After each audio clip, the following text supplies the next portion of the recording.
નમસ્કાર. Yamuna cells and corporation વતી આપણે બોટાદ તાલુકાના રોહિશાળા ગામે કે જ્યાં એક પ્રગતિશીલ ખેડૂત છે એ જે મિયાણી કે જેમને આ ફિલ્ડમાં આજથી 5 થી 6 દિવસ પહેલાં જે એગ્રીસર્ચ કંપનીનું જે મિંગલ આવે છે તેનો ઉપયોગ કરેલો છે. ખેડૂત પાસેથી જ જાણવી કે એમને ચડાવ્યા પછી અને ચડાવ્યા પહેલાં એમને શું ફેરફાર જોવા મળ્યા છે. તમારું એક નામ આપી દેજો.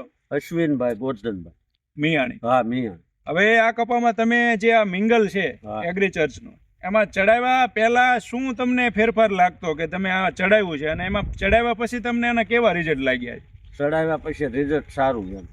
સારામાં એટલે તમને આમાં શું ફેરફાર? ફ્લાવરિંગ નહોતું. એક તો ફ્લાવરિંગ નહોતું. હા ફ્લાવરિંગ નહોતું. એટલો બધો કપામાં સારો છે. આજુબાજુના તમે મોટા ભાગના ફિલ્ડ જોશો તો એમાં તમને વરસાદ પછી કપા નભરવા લાગશે. આવી ગ્રીનરી નહીં જોવા મળે. મોટા ભાગના કપાસમાં તમને પીળાશ જોવા મળશે જે આ ફિલ્ડ ઉપર નથી તમને જોવા મળતી. કપાસની એકદમ ગ્રીનરી પણ બહુ સારી એવી જોવા મળે છે. અને બીજું તમે જે કહેતા કે આજુબાજુમાં બધાને ફાલ ખરવાના પ્રશ્ન છે, આપણે આમાં કોઈ પ્રશ્ન નથી. પ્રશ્ન નથી ફાલ ખરવાનો.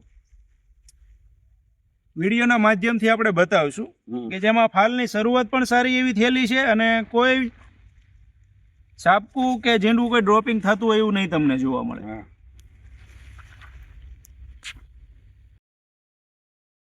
ચડાવ્યું એને કેટલા દિવસ થયા છે?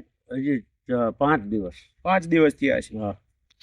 હવે જે આ એગ્રીચર્ચ કંપનીનું મિંગલ આવે છે જેમાં કેલ્શિયમ, મેગ્નેશિયમ, ઝિંક, બોરોન અને ફેરસ આ 5 તત્વો આવે છે, જેના હિસાબે કપાસમાં ફાલ ફૂલ ખરવાનો પ્રશ્ન પણ બહુ ઓછો રહેશે. પીળાશ જે હશે એ દૂર કરશે. કપાસમાં એકદમ ગ્રીનરી પણ સારી એવી તમને જોવા મળશે. અને એકંદરે જે એનપીકેના ગ્રેડ આપ્યા પછી જે ચિલિટેડ મિક્સ માઇક્રોન્યુટ્રન નથી આપતા એના હિસાબે ખેડૂતને ઉતારામાં ઘણો બધો ફેર પડતો હોય છે.